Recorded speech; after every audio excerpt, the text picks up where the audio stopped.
jobs, to build out that network so that we can do even more innovative things with the technology we have today and that we'll have in the future. So with that, I urge all of my colleagues to support H.R. 3310, and I yield back the balance of my time, Mr. Speaker. Question is, will the House suspend the rules and pass H.R. 3310 as amended? Those in favor say aye. Those opposed, no.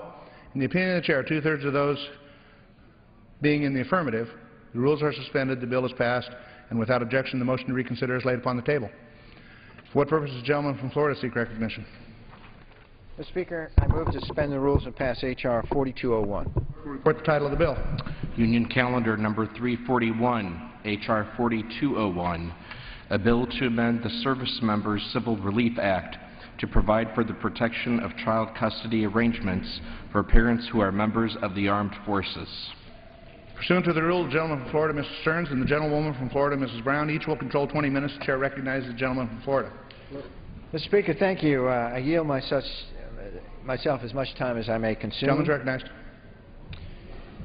I rise today in strong support of the Service Member Family Protection Act, H.R. 4201, a bill introduced by my good friend Mike Turner from Ohio. Mr. Speaker, as our nation's service members continue to endure long deployments overseas, the Service Civil Relief Act is there to protect their interests at home. At its core, SCRA ensures that service members have certain protections in the event that military service impedes their ability to meet certain financial and legal obligations. Although the current SCRA covers everything from mortgage to cell phone contracts, it simply fails to protect one uniform framework for protecting service members' rights under child custody actions by state courts.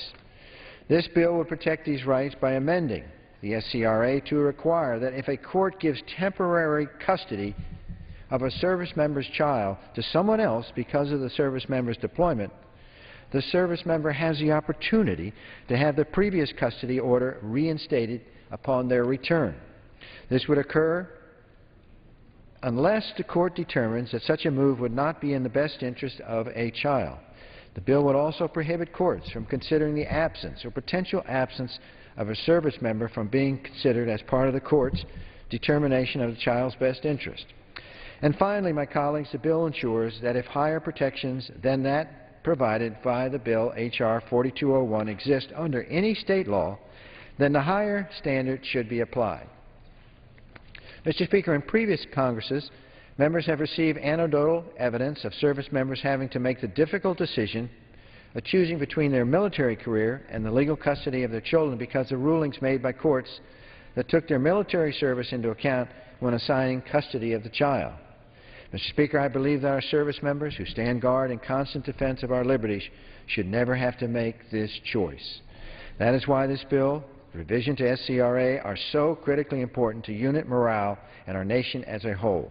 So I want to again thank Mr. Turner from Ohio for introducing this legislation. I also want to thank Chairman Jeff Miller and Ranking Member Filner for their support.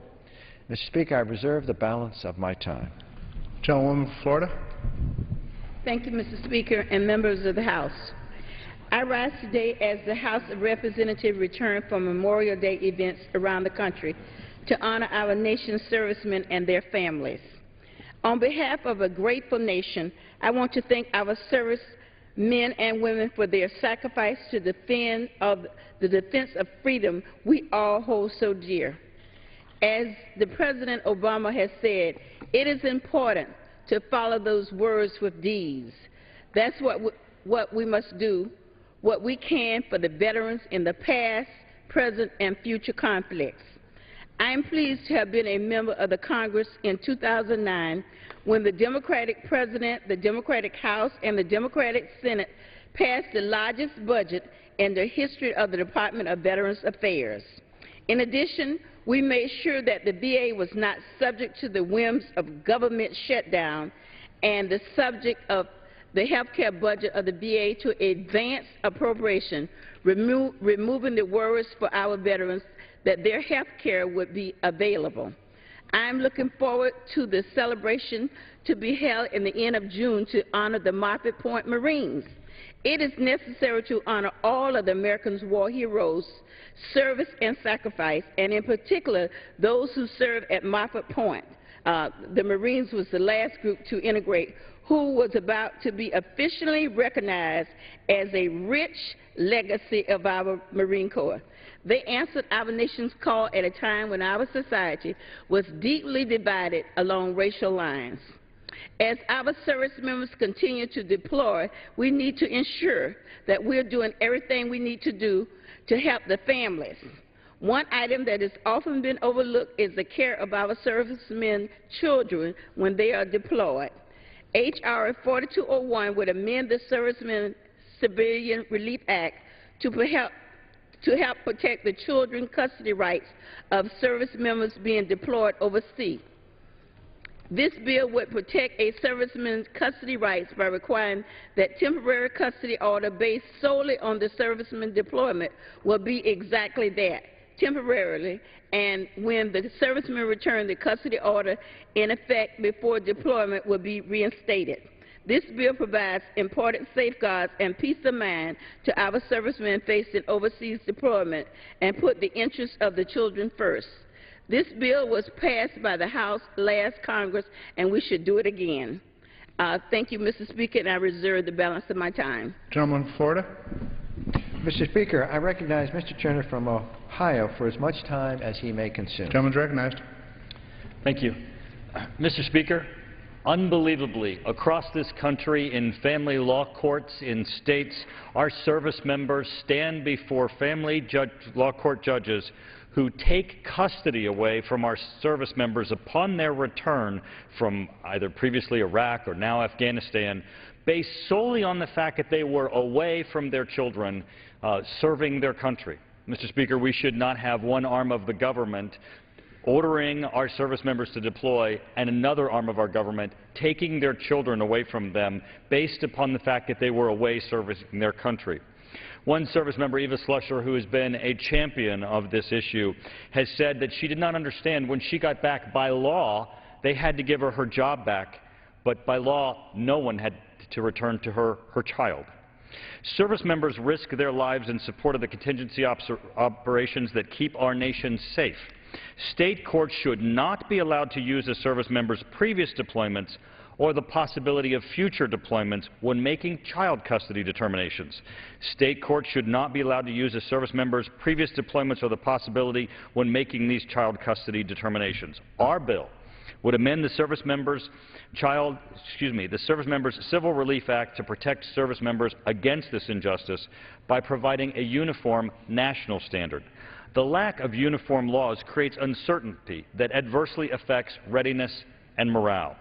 State laws differ on the question of whether deployment or the potential for future deployment can be used by a criterion for these courts, and many states have no laws at all. The difference in state laws provides an opportunity for ex-spouses to venue shop to find a state that will alter custody agreements. Many service member custody battles involve up to 3 states: the state of the original custody order, the state where the child is residing, and the state where the service member is stationed. This bill creates a protective floor to ensure that all military parents can feel confident that their service to our country will not be used against them in our courts. In supporting this legislation, Secretary Gates stated, quote, "I am convinced that the benefits outweigh the concerns, and thus we should work with Congress to pursue an acceptable legislative formulation." The language of this bill has passed the House on 7 separate occasions, and the bill has strong bipartisan support. I have a letter to Leon Panetta that is signed by every member of the House Armed Services Committee, and I ask that this letter be entered into the record. Without objection. Our men and women in uniform sacrifice a great deal to serve our country. We owe it to them to provide uniform legal standards regarding child custody. Our servicemen and women should never be in the position of having to choose between their country and their family, or while they are on service, they should not have to worry what might happen to them when they return. I yield back the balance of my time. Gentlewoman from Florida. Mr. Speaker, how much time remains? Yes. Gentlewoman has 17½ minutes remaining. Now, Mr. Speaker, I yield as much time as he may consume to the gentleman from New Jersey, Mr. Anderson. Gentleman from New Jersey is recognized. I ask unanimous consent to revise and extend my remarks. Without objection. Thank you, Mr. Speaker. I'd like to thank my friend from Florida for yielding and for putting deeds ahead of words when it comes to serving our veterans, as I know the full committee does as well. And This is an issue on which there is no Republican-Democrat, no liberal-conservative divide, that there's unanimity. We should put our deeds first and our words second. I commend my friend from Florida for being an exemplar of that principle.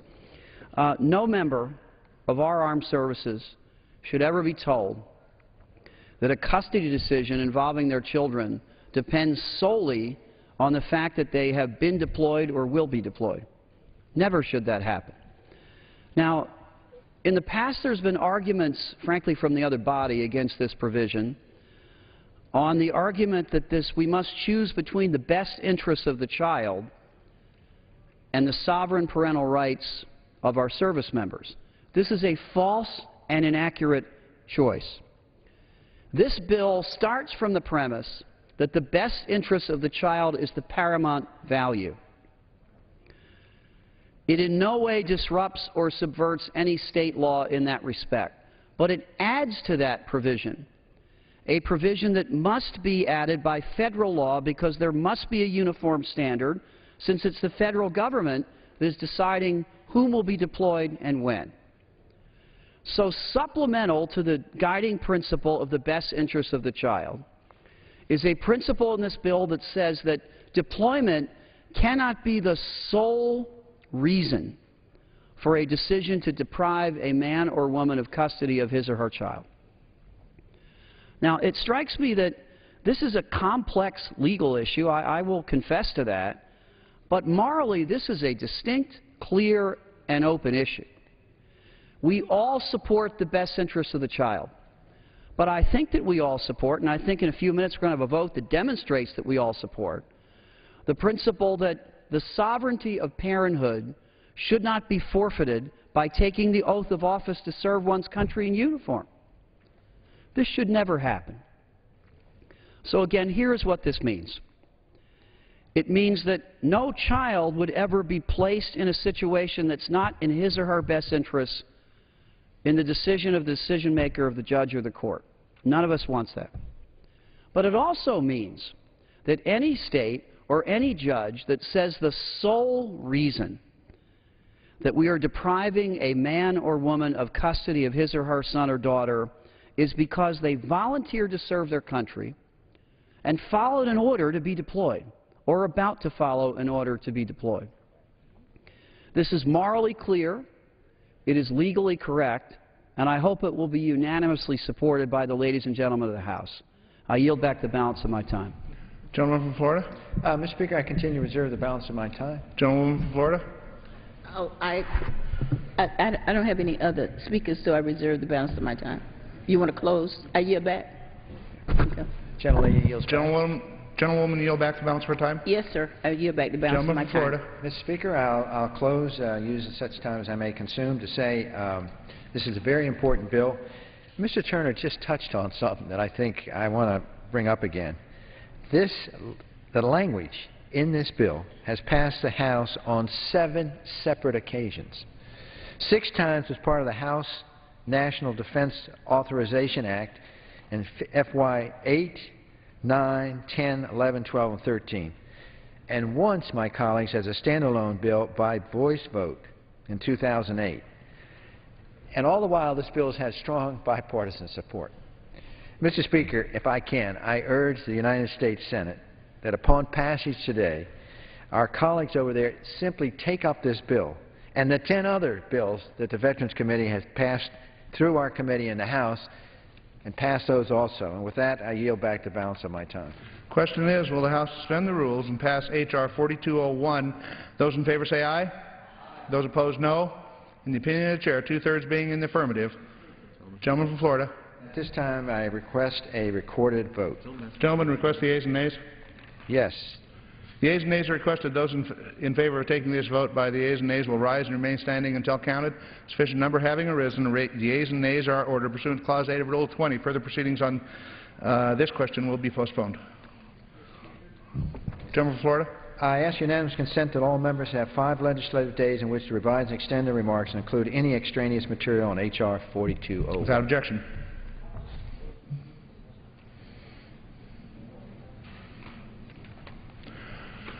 For what purpose does the gentleman from New York seek recognition? Mr. Speaker, I move that the House suspend the rules and pass H.R. 1299 as amended by the Committee on Homeland Security. Clerk will report the title of the bill. Union Calendar Number 184, H.R. 1299, a bill to achieve operational control of and improve security at the international land borders of the United States and for other purposes. Pursuant to the rule, the gentleman from New York, Mr. King, and the gentleman from Mississippi, Mr. Thompson, each will control 20 minutes. The Chair recognizes the gentleman from New York. Mr. Speaker, I ask unanimous consent that all members have 5 legislative days within which to revise and extend their remarks and include any extraneous material on the bill under consideration. Without objection. Speaker, I yield myself such time as I may consume. The gentleman is recognized. I would just suggest to the ranking member, since we are running short on time, I'm going to abbreviate my remarks. I know that your eloquence is unbounded, but I will try to restrict myself. Mr. Speaker, H.R. 1299, the Border Security Act of 2011, requires the Secretary of Homeland Security to develop a strategy to gain operational control of the border within 5 years. I want to commend Congresswoman Miller, who is the chair of the Subcommittee on Border and Maritime Security, for her leadership on this issue. Border security is an integral element of Homeland Security. We must secure our borders. And since 2004, Congress has allocated billions of dollars to secure the border through investments in personnel, technology, and infrastructure. However, our borders remain vulnerable. We know from the documents made public after the Abbottabad raid on Osama bin Laden's compound that al-Qaeda continues to examine crossing the border to gain access to the U.S. It is critical that the Department produce a comprehensive strategy to gain operational control over the border. This legislation is common-sense legislation. It has bipartisan support. I urge my colleagues to support it, and I reserve the balance of my time. Gentleman from Mississippi.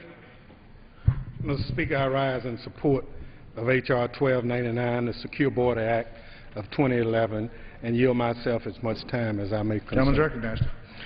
Thank you, Mr. Speaker. Mr. Speaker, this bill would require the Secretary of Homeland Security to submit to Congress a comprehensive strategy for gaining operational control of our borders within the next 5 years.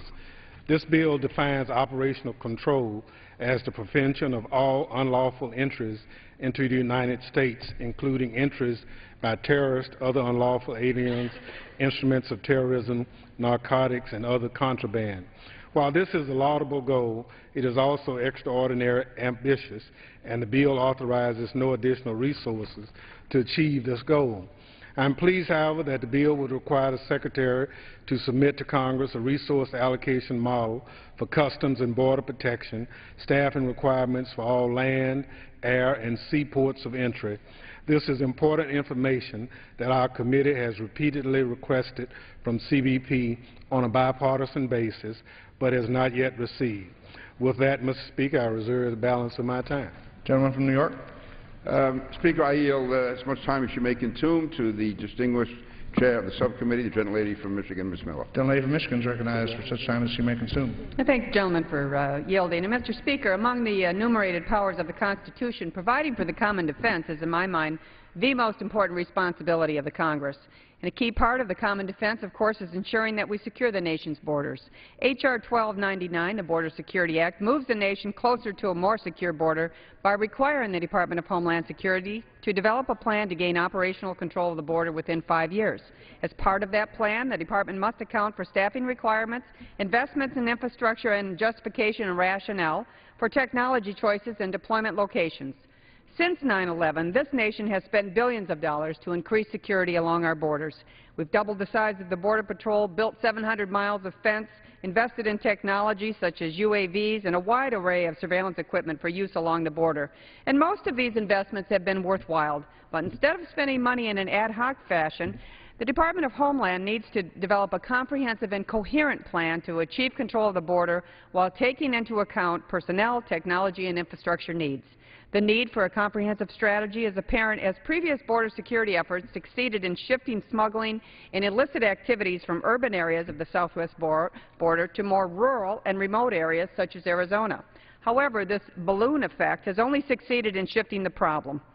How we determine or measure what a secure border looks like has been the subject of a lot of debate, but the fact remains that the Congress and the American people should have a verifiable way to determine if we are making progress along the border. For years, we've relied on operational control as sort of a proxy for border security. It's become a de facto term. But at the last count, only 44% of the southwest border was under operational control, and less than 2% of the northern border was adequately secured. But in 2010, the Department of Homeland Security stopped reporting the numbers of miles of border under operational control, and as yet has really not supplied an alternative measure of border security to replace a discarded operational control measure. Just a few weeks ago, the Border Patrol released their new 2012 strategic plan, which makes no mention of operational control. It's clear, Mr. Speaker, that the Department believes operational control is probably not the right measure to describe security at the border, and it's working on something called the Border Condition Index, which is supposed to be a holistic measure to inform our border security efforts.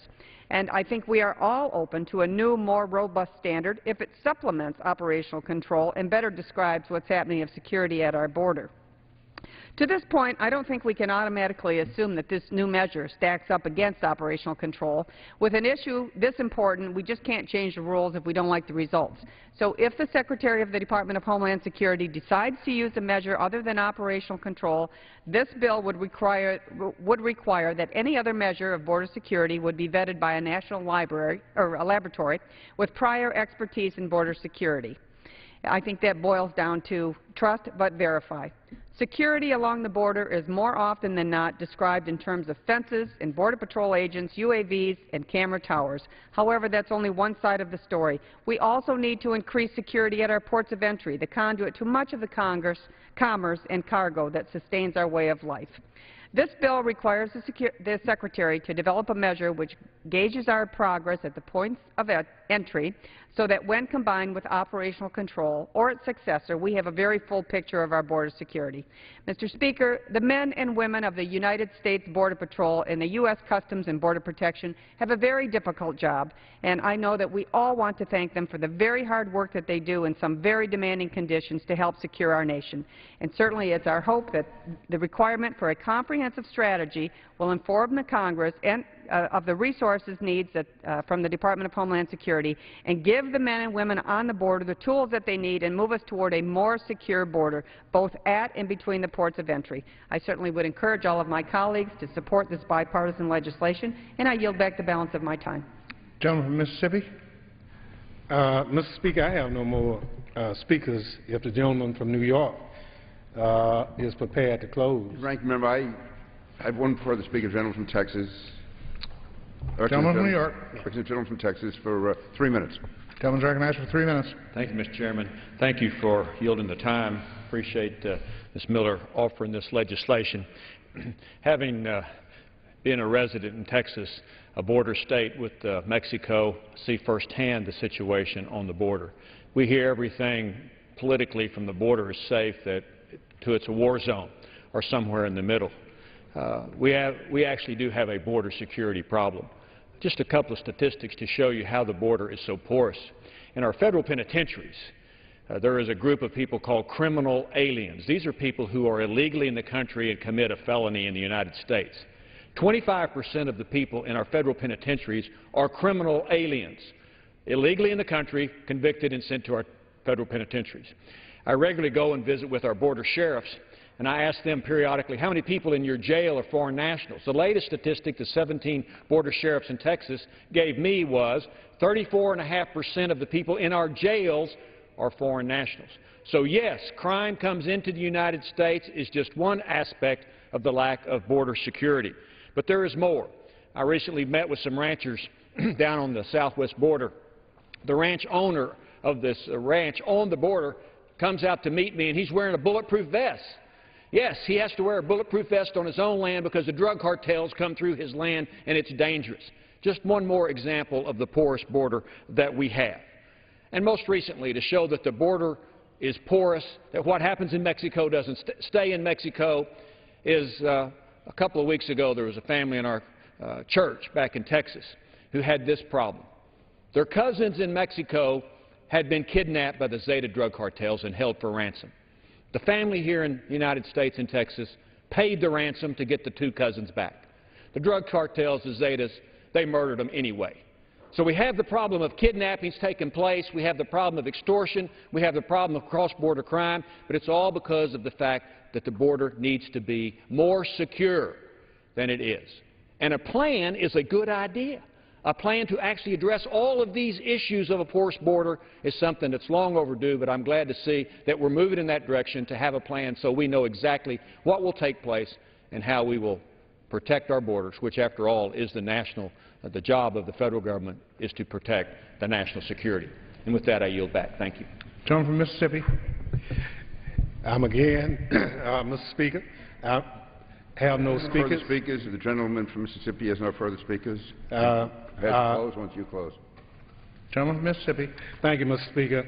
Mr. Speaker, I thank the gentlewoman from Michigan, Representative Miller, the lead sponsor of this bill, for her leadership on border and maritime issues and willingness to work on a bipartisan basis in areas of shared concern. And I support the bill. With that, I yield back the balance of my time. Gentleman from New York. Mr. Speaker, devising a comprehensive plan to secure our nation's borders is the first step on the road to a more secure homeland. This bipartisan bill is a good start. I ask my colleagues to support its passage, and I yield back the balance of my time. The question is, will the House suspend the rules and pass H.R. 1299 as amended? Those in favor say aye. Those opposed, no. In the opinion of the Chair, two-thirds being in the affirmative, the rules are suspended, the bill is passed, and without objection, the motion to reconsider is laid upon the table. For what purpose the gentleman from New York seek recognition? Mr. Speaker, I ask unanimous consent that the Committee on Homeland Security be discharged for further consideration of H.R. 3670 and ask for its immediate consideration in the House. Clerk will report the title of the bill. Does the gentleman move to suspend the rules? I move that the House suspend the rules and pass H.R. 3670. Clerk will report the title of the bill. H.R. 3670, a bill to require the Transportation Security Administration to comply with the Uniformed Services Employment and Reemployment Rights Act. Pursuant to the rule, the gentleman from New York, Mr. King, and the gentleman from Mississippi, Mr. Thompson, each will control 20 minutes. The Chair recognizes the gentleman from New York. Speaker, I ask unanimous consent that all members have 5 legislative days within which to revise and extend their remarks and include any extraneous material on the bill under consideration. Without objection. Speaker, I will yield myself such time as I may consume. I will say again to the ranking member that this is a very vital bill in the interest of time, because we still have this and 3 other pieces of legislation to pass in the next half hour. I will limit my remarks other than to say that the gentleman from Minnesota deserves tremendous credit for this bill. H.R. 3670 is absolutely vital. It's necessary. It would guarantee that TSA employees who are called to active duty will keep their jobs when they come home, and it would further ensure that existing protections could not be in any way changed by potentially conflicting rules or regulations. I also want to commend Mr. Belarakis, who was an original co-sponsor of this bill. And again, I just want to say, with reference to my friend from Minnesota, he has dedicated a life of service to his country in the military. He's continuing that outstanding service here in the United States Congress, and I reserve the balance of my time. Gentleman from Mississippi. Mr. Speaker, I rise in strong support of H.R. 3670 and yield myself such time as I may consume. Gentleman's recognized. Thank you, Mr. Speaker. Mr. Speaker, Memorial Day is a time not only to honor members of our armed services who gave their lives in defense of our liberty, but also to convey our support for veterans and service members. With the commemoration of Memorial Day earlier this week, it is fitting that we are considering H.R. 3670 today.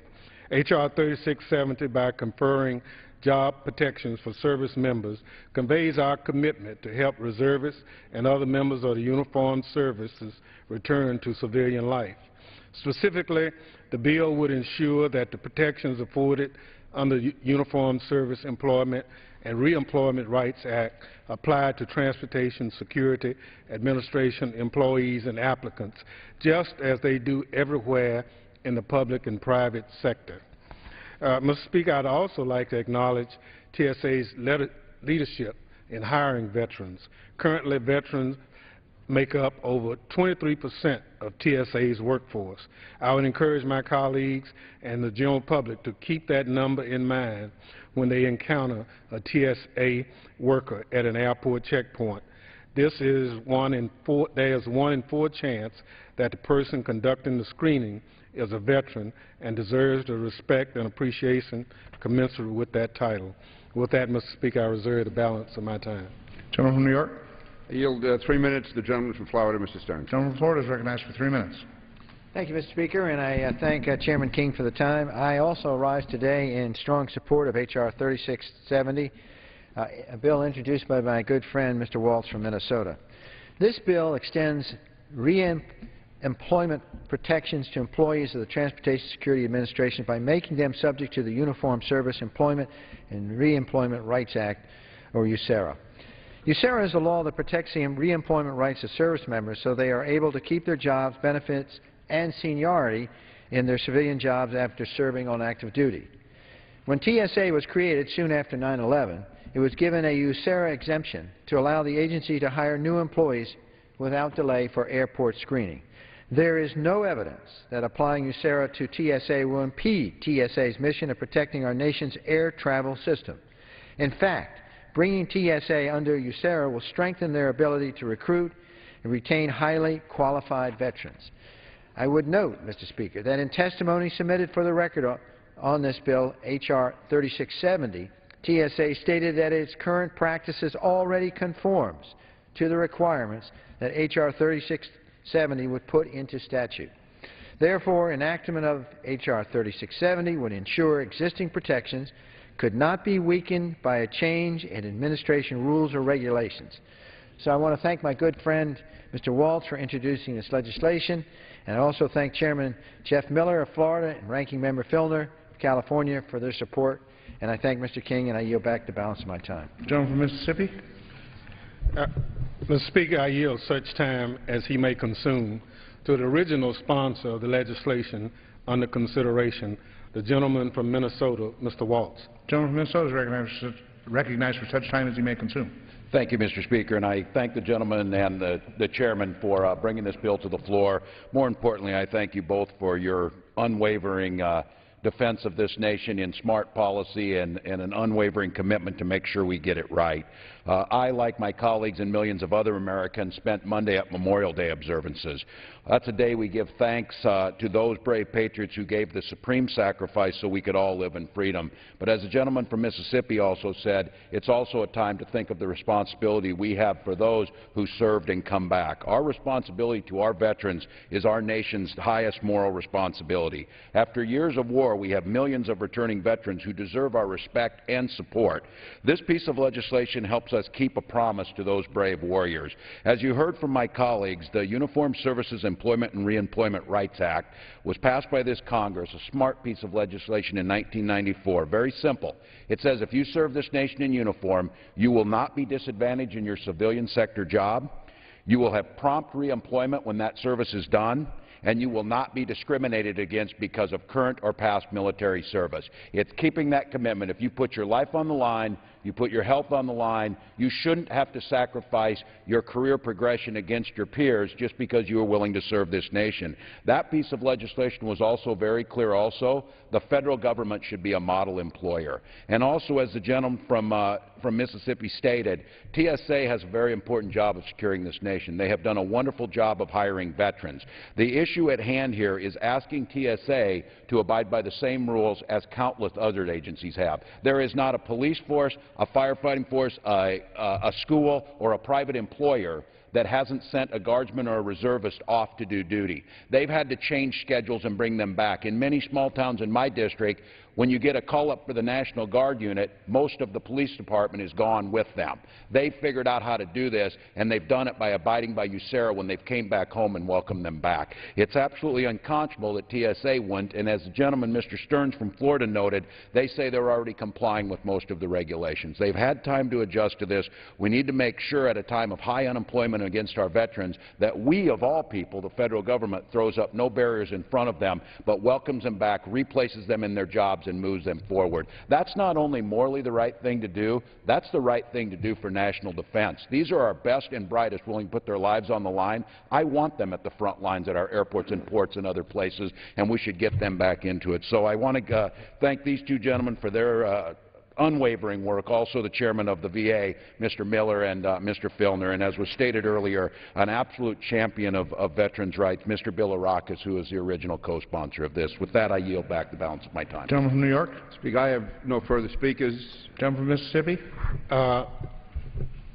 Mr. Speaker, I yield 2 minutes to the gentlelady from Florida, Ms. Brown. Gentlelady from Florida is recognized for 2 minutes.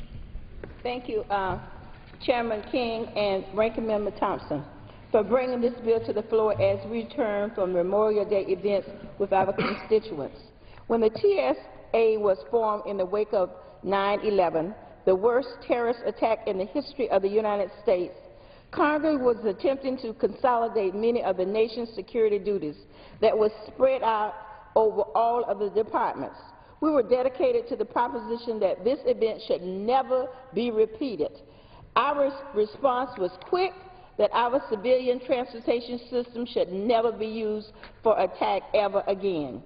Out of the need for better airport security, the Transportation Security Administration was born. However, at the time, Republicans did not want to give the same rights to those members of the federal workforce as other federal employees enjoyed. One of those rights was USERRA, the Uniform Service Employment and Reemployment Rights Act. Under USERRA, individuals retain certain rights when their person needs to be absent from his or her civilian employment to serve in this country's uniformed service. This bill will require the TSA to comply with USERRA when dealing with air transportation passengers and property screening. I support this legislation as a good first step toward giving the same rights available to all federal employees. And let me just take this moment to thank TSA for their hard work, dedication in keeping us safe. And sometimes I know it's inconvenient to the traveling public, but remember, they're there to protect us, and they would not be there if 9/11 had not occurred. So thank you for your service, and I yield back the balance of my time. Gentleman from New York. Speaker, I'm prepared to close. Gentleman from has no Mississippi. further speakers. Mr. Speaker, I have one additional speaker, gentlelady from Texas, Ms. Jackson Lee, for 2 minutes. Gentlelady from Texas is recognized for 2 minutes.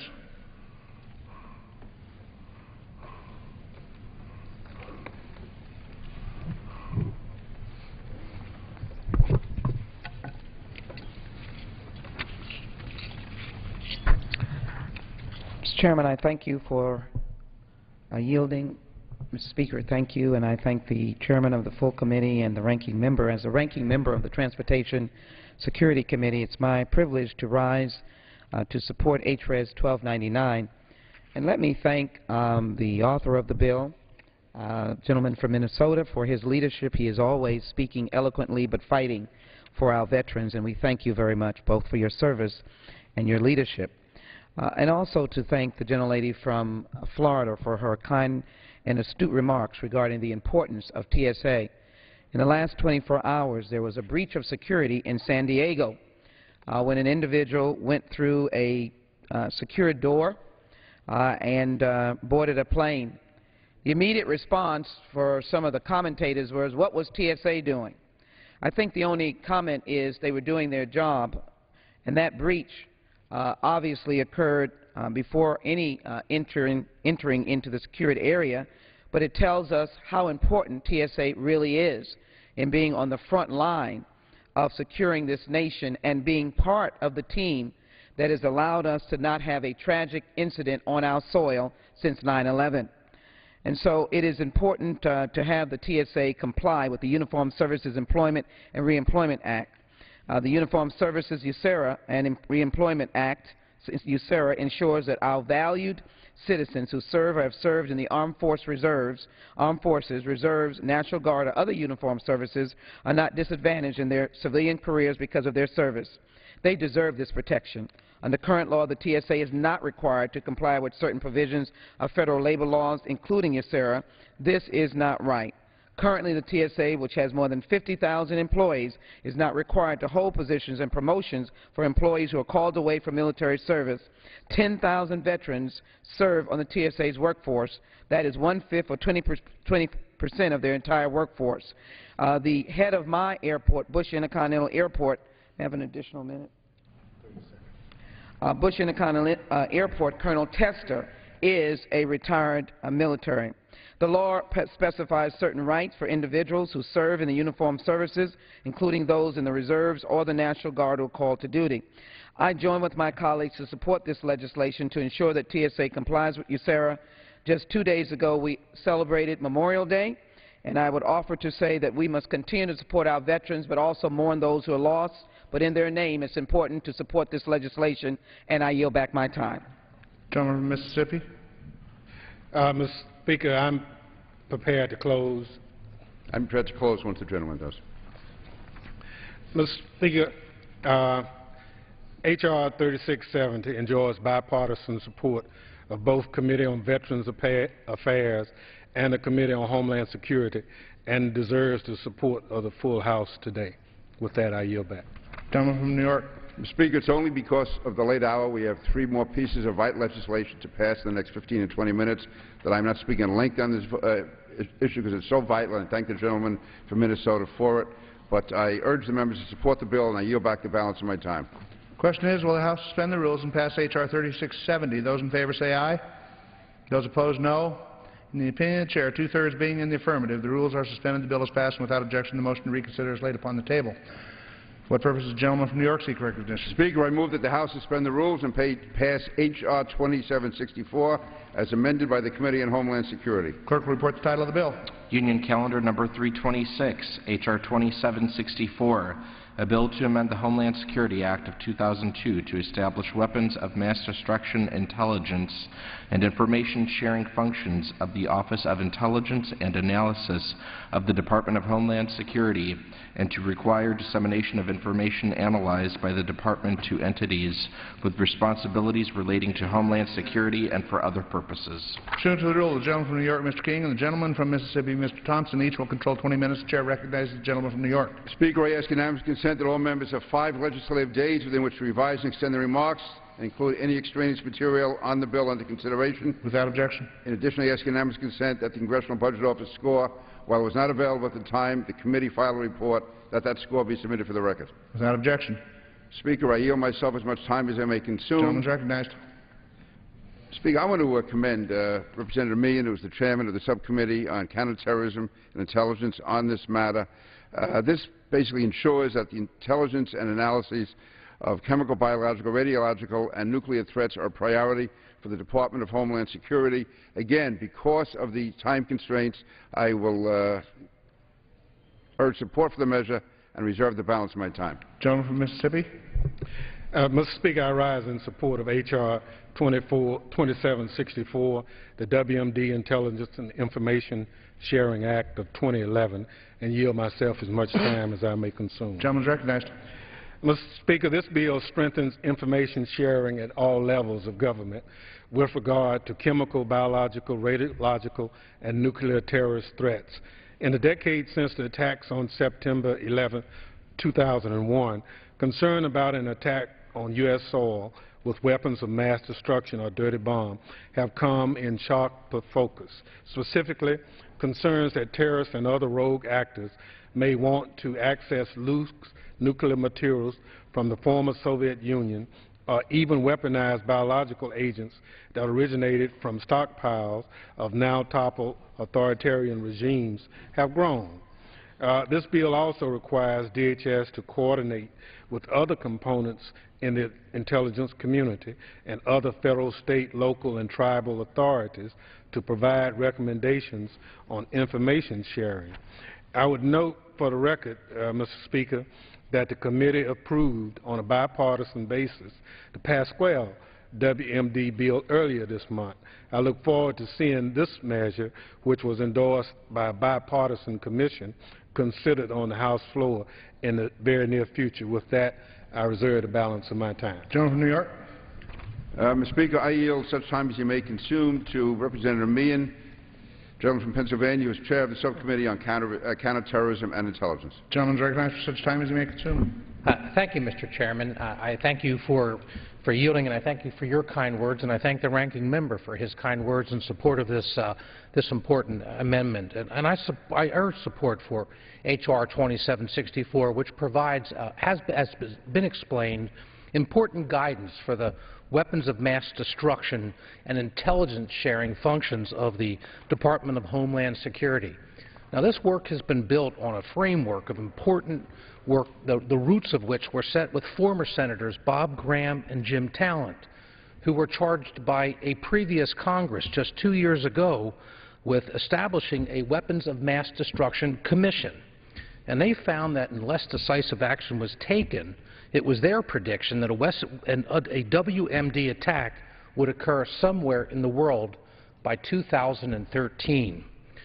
I recently returned from the Middle East, and one of the striking takeaways from that trip was the amount of chemical weapons which are currently stockpiled in Syria.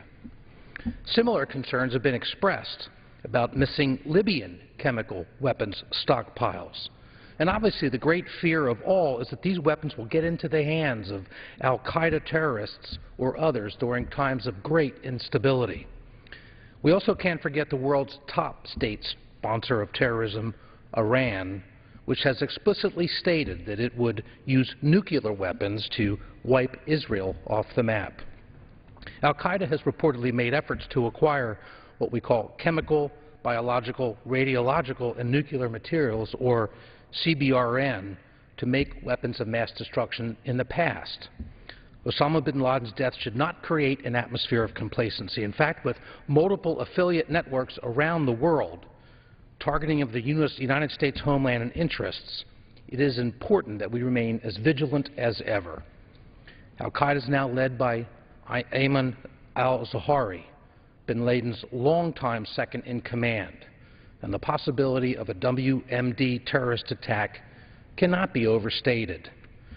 The congressionally established WMD Commission has been relentless in its efforts to ensure that actions are being taken to meet what they describe as a very real threat. Congress must do its part to ensure that the nation is meeting its WMD detection and prevention responsibilities in a meaningful and risk-based way. CBRN materials can be quite difficult to detect and to prevent, and the danger they pose is unimaginable. This bill will ensure sustained DHS commitment and to facilitate the partnership across the intelligence community, other government partners, and with the public. I urge support for this bipartisan bill, and I yield back the balance of my time. Gentleman from Mississippi. Mr. Speaker, I have no further speakers. I have no further speakers. Gentleman from Mississippi. Thank you very much. Mr. Speaker, I urge passage of H.R. 2464. Enactment of this measure will strengthen the partnership between the Department of Homeland Security and our nation's first preventers against one of the most vexing homeland security threats, weapons of mass destruction. With that, Mr. Speaker, I yield back. Gentleman from New York.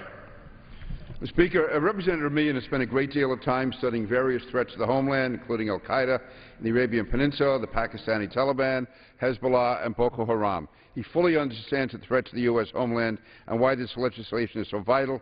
I urge members to support H.R. 2764, and I yield back the balance of my time. Question is, will the House suspend the rules and pass H.R. 2764 as amended? Those in favor say aye.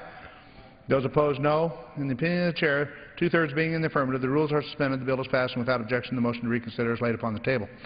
For what purpose, the gentleman from New York seek recognition? Mr. Speaker, I move that the House suspend the rules and pass H.R. 915 as amended by the Committee on Homeland Security. Clerk will report the title of the bill. Union Calendar number 179, H.R. 915, a bill to establish a Border Enforcement Security Task Force program to enhance border security by fostering coordinated efforts among federal, state, and local border and law enforcement officials to protect United States border cities and communities from transnational crime, including violence associated with drug trafficking, arms smuggling, illegal alien trafficking and smuggling, violence and kidnapping along and across the international borders of the United States, and for other purposes. Pursuant to the rule, the gentleman from New York, Mr. King, and the gentleman from Mississippi, Mr. Thompson, each will control 20 minutes. The Chair recognizes the gentleman from New York. Speaker, I ask unanimous consent that all members have 5 legislative days within which to revise and extend their remarks and include any extraneous material on the bill under consideration. Without objection. Mr. Speaker, I yield myself such time as I may consume. Gentleman is recognized. There's probably no bill that's more meaningful to members of Congress, particularly the gentleman from Texas, my good friend, Mr. Cuellar, the Jaime Zapata Enforcement Security Task Force Act, because this would authorize for the first time a task force led by Immigration and Customs Enforcement known as Border Enforcement Security Task Forces, or BEST teams. It, of course, is named after the ICE agent Jaime Zapata, who was killed in the line of duty while serving on a BEST team in Mexico in February 2011. I want to thank the sponsors of the legislation, Mr. Cuellar, the ranking member of the Border and Maritime Subcommittee, and Mr.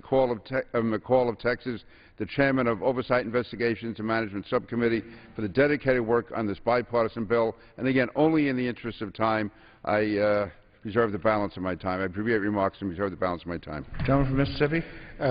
Mr. Speaker, I rise in strong support of H.R. 915, the Jaime Zapata Border Enforcement Security Task Force Act, and yield myself as much time as I may consume. Gentleman's recognized. H.R. 915 would, for the first time, statutorily authorize an important border security program, the BEST program. Under BEST, ICE partners with federal, state, local, and foreign law enforcement counterparts to establish targeted cross-agency teams to identify, disrupt, and dismantle criminal organizations posing significant threats to the border security. Currently, the BEST programs has 31 teams located at our nation's northern and southern borders, as well as seaports in places as varied as Tucson, Arizona, Detroit, Michigan, the New York seaport, and Mexico City, Mexico. To date, BEST units have initiated more than 6,800 cases, resulting in criminal and administrative arrests and the seizure of significant quantities of narcotics, weapons, ammunition, and currency. With that, Mr. Speaker, I reserve the balance of my time. Gentleman from New York. I have no further speakers. Gentleman from Mississippi. Mr. Speaker, I yield myself as such time as he may consume. The original sponsor of the legislation under consideration and ranking member of the subcommittee on border and maritime security, the gentleman from Texas, Mr. Cuellar. Gentleman from Texas is recognized for such time as he may consume. Thank you, Mr. Speaker. And again, I want to thank the ranking member for yielding this time to me. I'm pleased that the House is considering H.R. 915, the Jaime Zapata Border Enforcement Security Task Force BEST Act, a bipartisan bill by myself and by Congressman Michael McCall from Texas. I'd like to thank my friend Chairman King, my good friend Ranking Member Thompson, and also the subcommittee chairwoman Miller for their support of this bill, as this bill was unanimously reported out of the House Homeland Security Committee. As many as you know, the Immigration and Customs Enforcement, ICE, Homeland Security Investigations, in partnership with U.S. Customs Border Protection, as well as other federal, state, local, and foreign law enforcement counterparts, created the BEST initiative. In fact, in my hometown of Laredo, it's the first one, which is a comprehensive approach to identifying, disrupting, dismantling criminal organizations posing significant threats to border and maritime security. 915 would codify the BEST program by authorizing the Secretary of Homeland Security, acting through the Director of ICE, to establish the BEST units to make sure that everybody works together, coordinates, communicates together to make sure that we fight crime. This bill authorizes $10 million per year for the program, and this bill, as the chairman said a few minutes ago, is named in the memory of Jaime Zapata, a Homeland Security Investigation Special Agent and BEST Unit member who was killed in the line of duty in Mexico in February of 2011. We're grateful for Special Agent Zapata's service to our nation and for the exemplary work that his colleagues in support of Homeland Security have provided. Currently, there are BEST units comprised of 750 members representing over 100 law enforcement. They've been working together. These BEST units are building an impressive record of success, and I'm asking now that we all support this particular bill. And again, I want to thank the chairman, the ranking member of the subcommittee, my friend Michael McCall, and urge all members to support this important bipartisan bill. And thank you. I thank the Speaker for the time, and I yield back the balance of my time. Again, in the interest of time, I have no further speakers. Gentleman from Mississippi. Mr. Speaker, I have one additional speaker. I yield 1 minute to the gentlelady from Texas, Ms. Jackson Lee. Gentlelady from Texas is recognized for 1 minute. Coming from Texas, I want to thank the gentleman from Texas, the ranking member of the subcommittee, for this legislation. I rise to support 915. We have heard that there's been a constant intrusion of activity over the border, specifically dealing with drug cartels. We recognize that it is important to utilize the combination of resources, and fusion centers represent an excellent logistical use of that as they have been in our urban centers. Let me support and salute the utilization of fusion centers because it is extremely important that we provide a safe and secure border in the United States and on border states. I yield back. Gentleman from Mississippi. I am prepared to close. I have no further speakers. No speaker. Mr. Speaker, I ask support of House Bill 915. It's a good bill, and I urge its adoption. Gentleman, yield back the balance of his time. Gentleman from New York.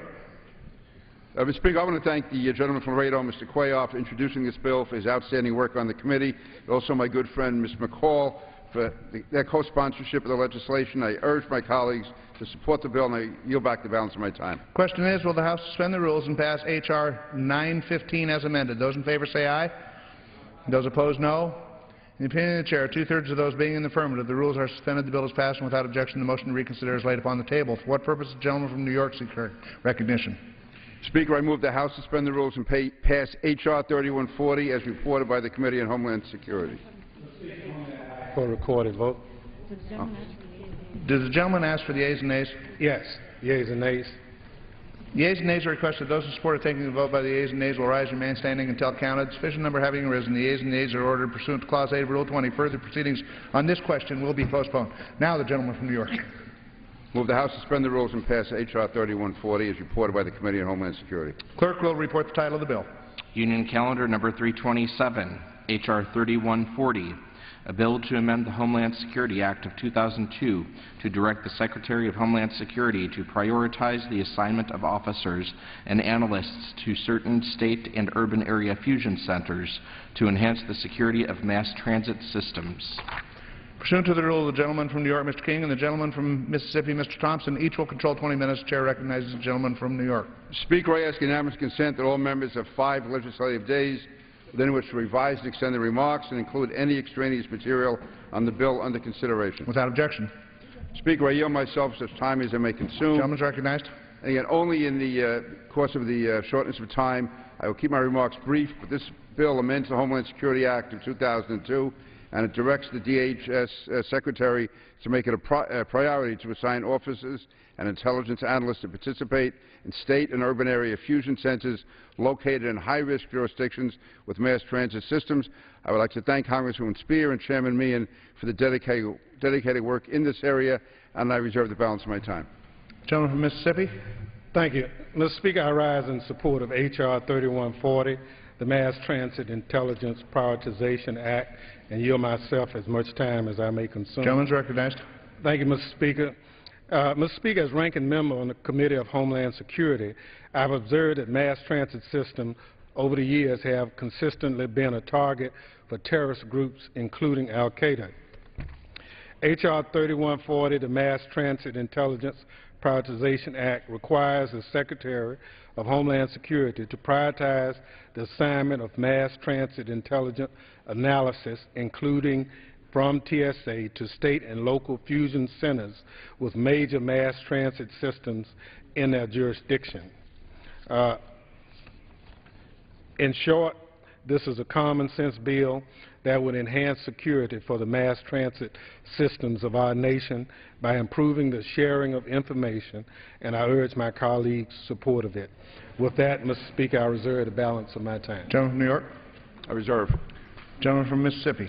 Mr. Speaker, I yield such time as she may consume to the original sponsor of the legislation under consideration and a former member of the Committee on Homeland Security, the gentlewoman from California, Ms. Spear. Gentleman from California is recognized for such time as she may consume. Thank you, Mr. Speaker. I thank the ranking member for yielding and the chair for his leadership as well. As has been mentioned, this bill is important in our efforts to make sure that mass transit is under the umbrella for the sharing of information. Let us not forget that in 2004, al-Qaeda detonated multiple explosives during rush hour on a packed commuter train in Madrid, Spain, killing 191 people.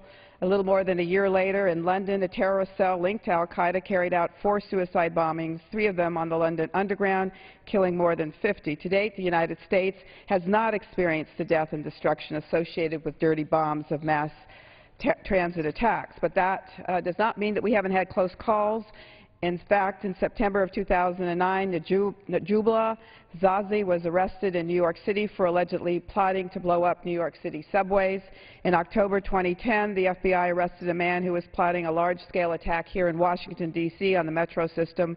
Last year, he was sentenced to 23 years in federal prison.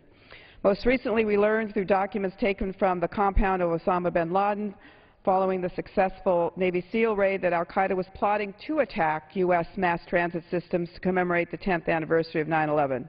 Millions of Americans travel each day on mass transit to work, but these systems, such as subways, have relatively few security measures. This bill will change that. It will make sure that fusion centers bring together federal, state, and local law enforcement and emergency management agencies to share information to protect communities. The bill further requires that officers assigned to these fusion centers create mass transit intelligence products.